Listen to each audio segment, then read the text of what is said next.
Olá, paz do Senhor a todos. Que todos estejam na graça de Deus. Amém? Hoje nós entraremos aqui para darmos continuidade à nossa leitura bíblica, que fica no livro de Malaquias, né? E hoje nós vamos entrar no capítulo 2, irmãos. Amém? Que Deus possa abençoar nossa leitura, possa nos acompanhar e que Deus possa levar refrigério, discernimento e sabedoria na vida de cada um de vocês. Amém? No capítulo 2, do versículo, Deus repreende os seus sacerdotes, adverte-os quanto ao juízo. Amém? Versículo 1. Agora, pois, o sacerdote para vós é este mandamento. Se não ouvistes e se não propusestes no vosso coração dar glória ao meu nome, diz o Senhor dos Exércitos, enviarei maldição sobre vós e amaldiçoarei as vossas bênçãos e até já as tenho amaldiçoado, porque não pondes o coração a isso. Eis que vos corromperei a semente e espalharei esterco sobre os vossos rostos e o esterco das vossas festas solenes, e com ele sereis tirados. Sabereis que eu vos enviei este mandamento para que a minha aliança seja com Belevi, diz o Senhor dos Exércitos. A minha aliança com ele foi da vida e de paz, e eu lhes dei para que me temesse, e me temeu, e assombrou-se por causa do meu nome. A lei da verdade está na tua boca, iniquidade não foi achada em seus lábios. Andou comigo em paz e em retidão, e apartou a muitos da iniquidade. Nesse versículo, irmãos, nós vemos falar a vida e o serviço de Finéias, que todos os sacerdotes seguintes deviam imitar. Converteu muitos a Deus, e que sempre deve ser o caso, e demonstra que a liderança espiritual competente produz o mesmo no povo, ou seja, a verdade, a paz e a retidão. Amém? Versículo 7. Porque os lábios do sacerdote guardarão o conhecimento, da sua boca o povo buscará a lei, porque é mensageiro do Senhor dos Exércitos. Mas vós vos desviastes do caminho, fizeram tropeçar a muitos na lei, corrompestes a aliança de Levi, diz o Senhor dos Exércitos. Por isso eu também vos fiz desprezíveis e indignos diante de vós, todo o povo, visto que vós não guardastes os meus caminhos, mas fizestes acepção de pessoa na lei. Assim, esses 9 versículos registram a corrupção, irmãos, da verdade pelos filhos de Levi.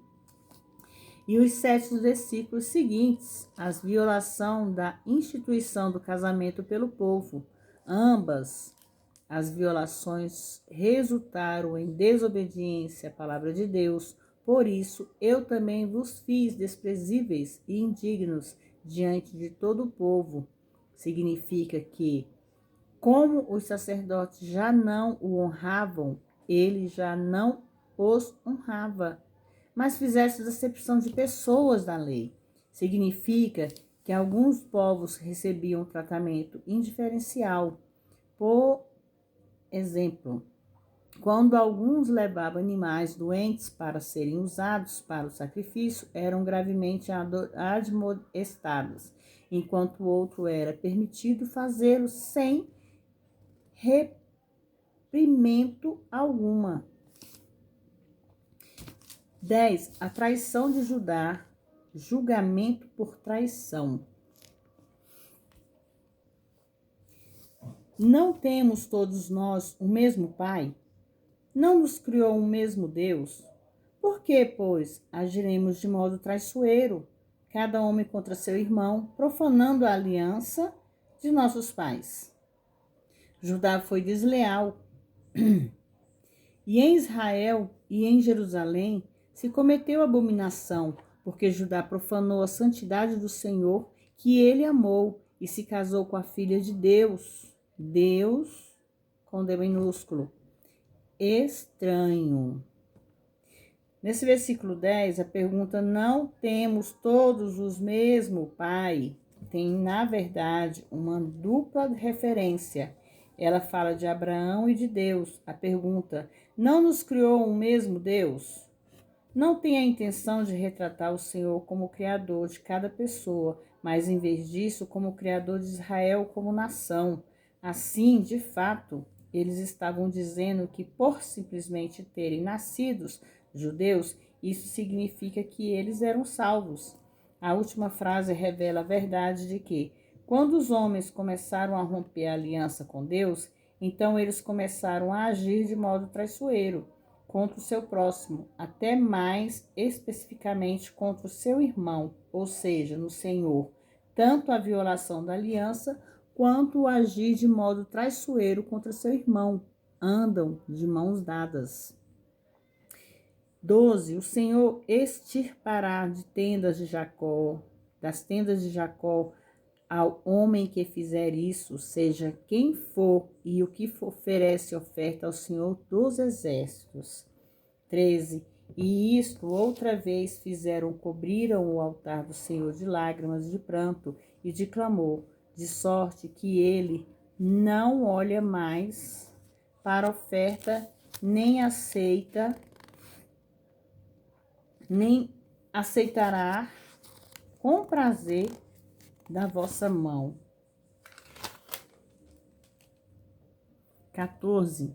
Mas disseis: por quê? Porque o Senhor testemunha entre ti e a mulher da tua mocidade, contra a qual fostes desleal, sendo ela tua companheira e a mulher da tua aliança?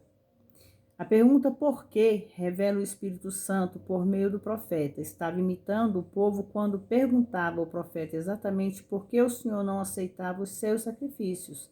Eles, com a maioria, não reconheciam a própria culpa. A pergunta por quê demonstra que eles eram tão insensíveis ao sentimento natural quanto ao sentimento divino, irmãos.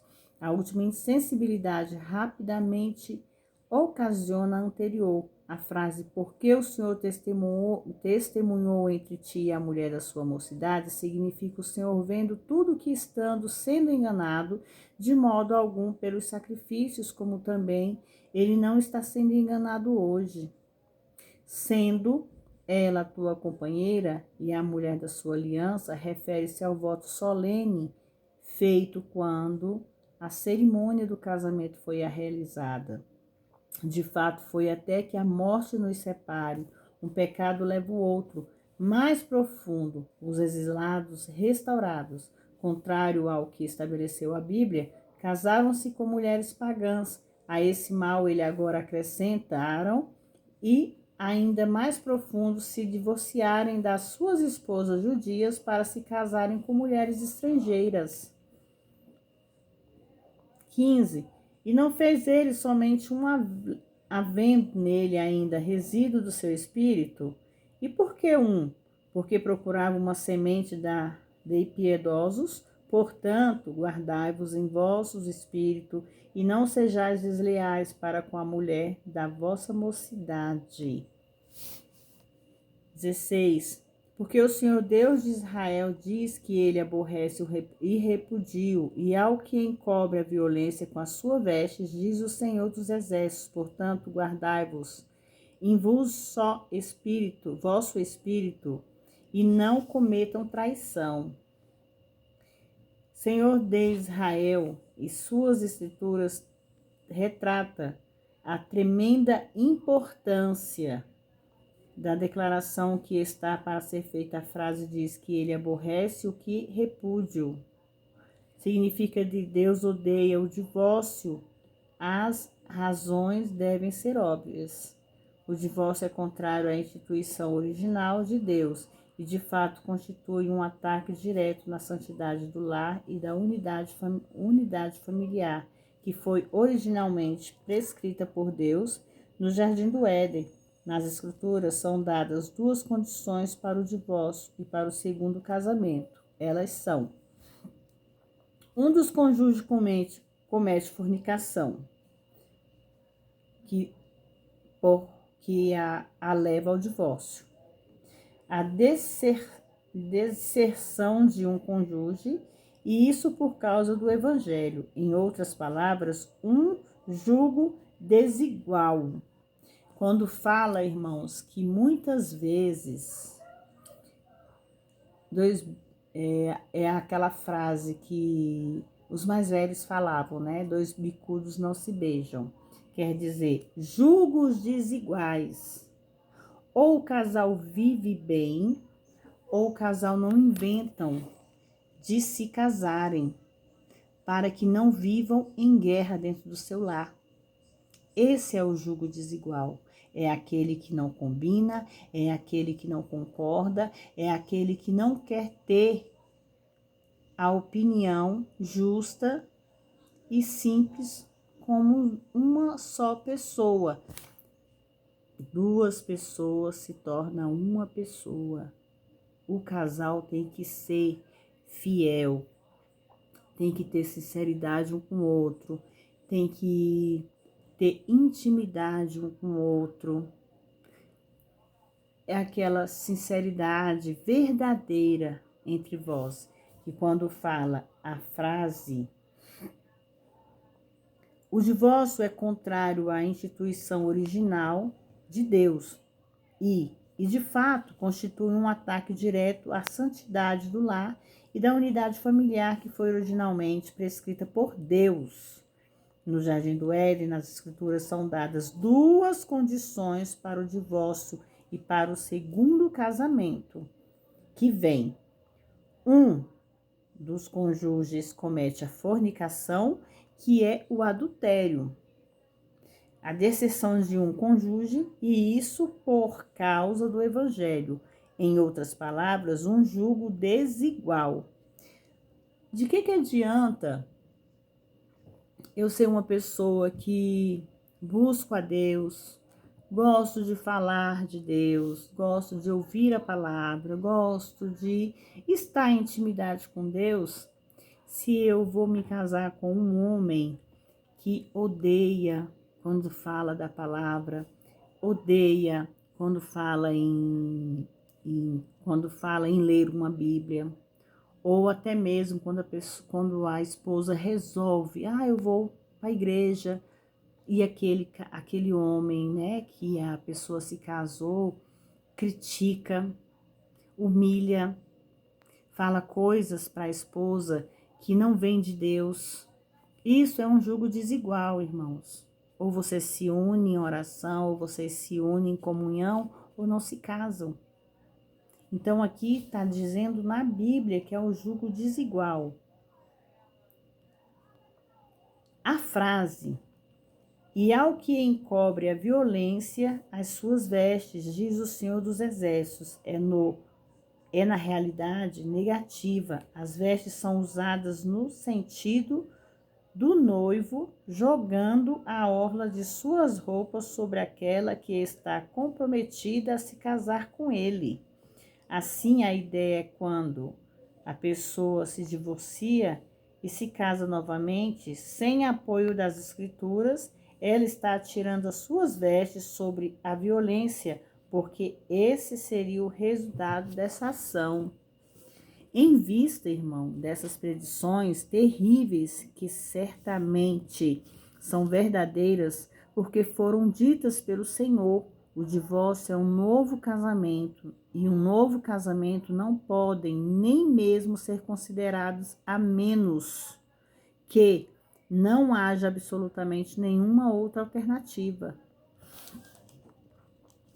Vamos voltar lá. Vamos para o capítulo 17. Enfadais, versículo 17. Enfadais ao Senhor com as vossas palavras, e ainda dizeis: do que o enfadamos?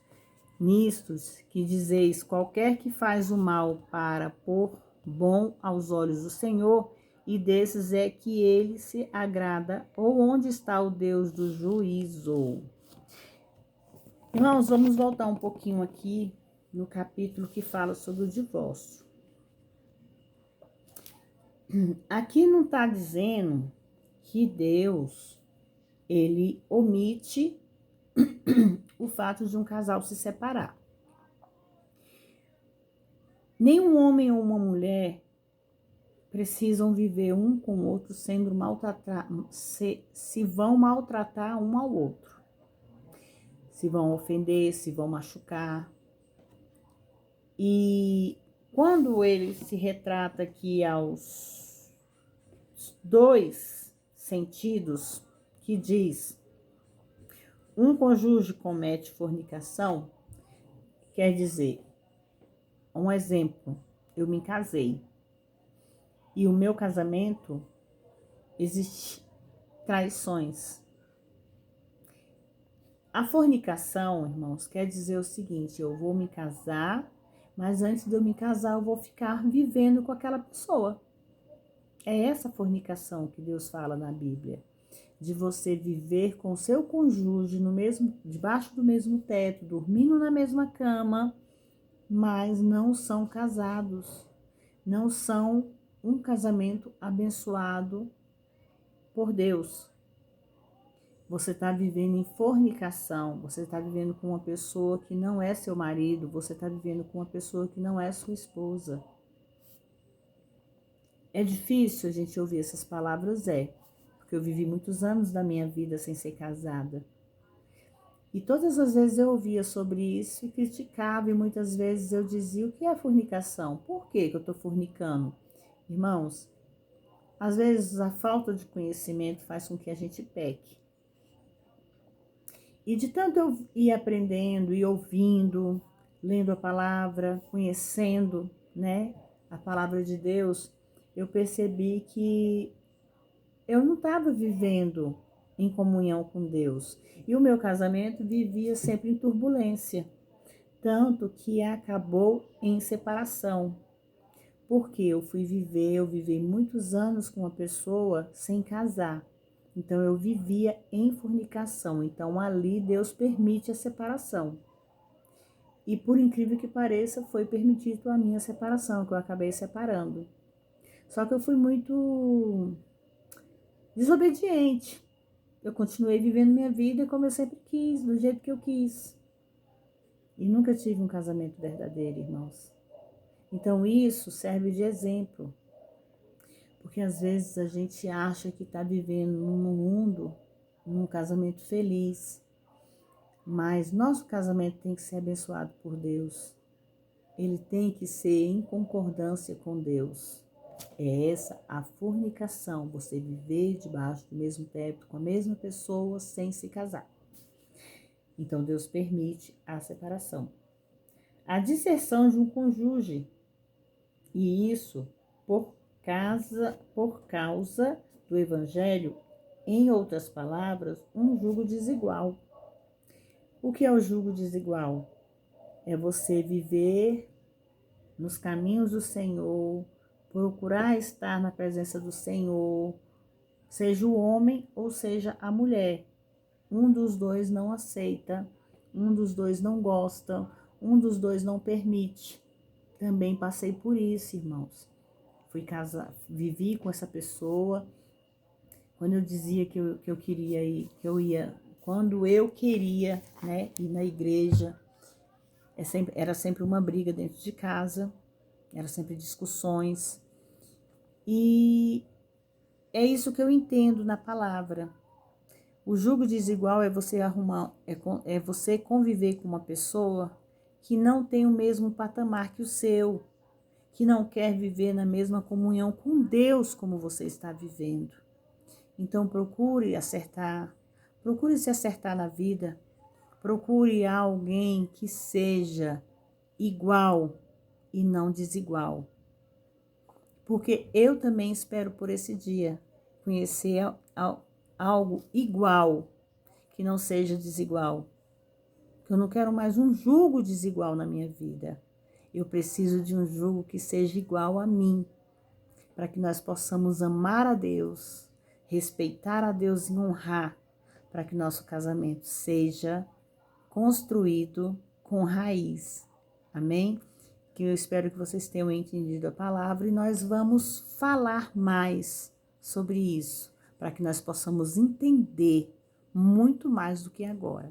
Amém? Fiquem todos na parte do Senhor, que Deus abençoe a vida de vocês, que vocês quiserem voltar ali na leitura, no capítulo 2 de Malaquias, você vai entender onde eu estava querendo chegar. Amém? Fiquem todos na parte do Senhor.